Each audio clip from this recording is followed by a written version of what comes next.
15,000 کی چیز آ سکتی ہے، وہ 50,000 لگاتا ہے، اس کی ضرورت پوری ہو سکتی ہے 2,000 سے، وہ اس کے پر 4,000 خرچ کرتا۔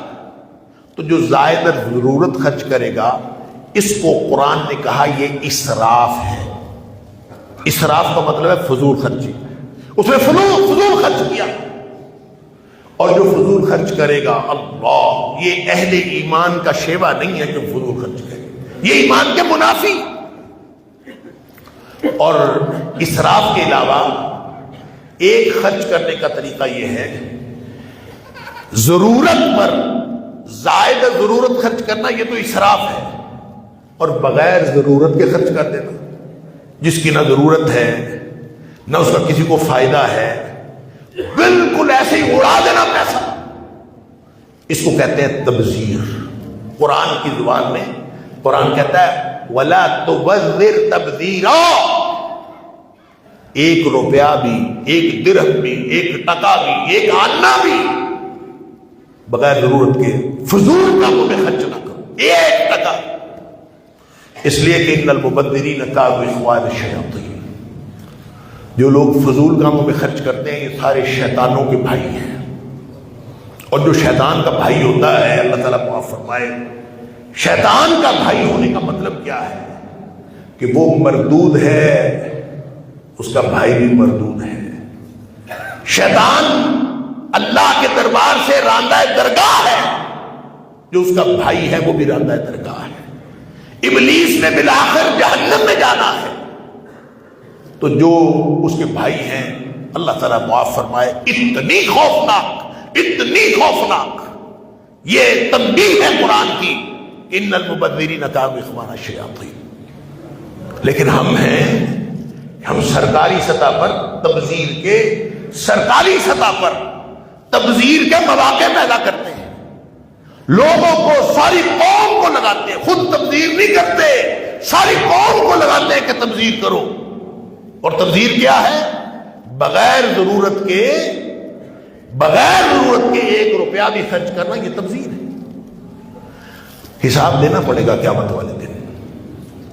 جس نے خود ڈور خریدی ہے، پتنگیں خریدی ہیں، خریدو، اڑاؤ، موج کرو، کر لو جتنی موج کرنی، 1 دن نہیں 3 دن موج کر لو، لیکن حساب قیامت والے دن ہم دینا پڑے گا۔ جس نے جتنے کی ڈور خریدی، جس نے جتنے کا پتنگ خریدی، بڑی تکلیف ہوتی ہے جب قربانی کے جانور مسلمان خریدتے ہیں اور قربان کرتے ہیں تو لبرلز کی دم کو آگ لگی ہوتی ہے کہ اتنا پیسہ قربانی پہ برباد کر دیا، اس کو غریبوں میں تقسیم کر دیتے۔ اب کروڑوں کی ڈوریں خریدی جا رہی ہوں، اربوں روپیہ لگایا جا رہا ہو، اب کسی کو کوئی تکلیف نہیں ہے، اب کسی کو غریب کا درد نہیں اٹھا، اور ضائع کہاں کیا جا رہا ہے؟ نہ یہ سنت، نہ یہ نبی پاک صلی اللہ علیہ وسلم حکم، نہ یہ جائز، نہ یہ مستحب، نہ یہ پسندیدہ، بلکہ حرام ہے، تبذیر کرنا حرام ہے۔ اور اس کام پہ جس نے اپنے پیسے خرچ کیے ہیں یہ بھی قیامت والے دن جواب دے گا، اور جس نے لوگوں کو اس کام پہ لگایا ہے وہ ساری قوم کا جواب دے ہوگا۔ کر لیں موجے، دنیا ہے، امتحان کے لیے ہے، 4 دن کی بات ہے، متاع قلیل، تھوڑا سا وقت ہے، کر لیں جو کرنا، موجے کر لیں۔ مولویوں کا تو کام ہی لوگوں کو روکنا ہوتا ہے، مولوی موج نہیں کرنے دیتے، مولوی بڑا سمکی ہوتا ہے، مولوی کا دماغ بڑا چھوٹا ہوتا ہے، لوگوں کو موج نہیں کرنے دیتا۔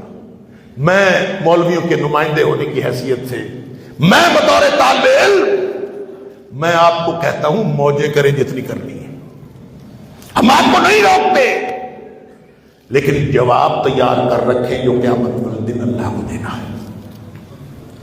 نبی پاک صلی اللہ علیہ وسلم نے فرمایا ابن آدم کے قدم ہٹ نہیں سکیں گے اللہ کے دربار سے جب تک وہ 5 سوالوں کا جواب نہ دے سکا، اور 5 سوالوں میں سے 2 سوال یہ ہے کہ مال کمایا کہاں سے تھا اور مال خرچ کہاں کیا۔ اگر تو ڈور پہ، پنے پہ، پتنگ پہ اور ہلڑ بازی پہ خرچ کر کے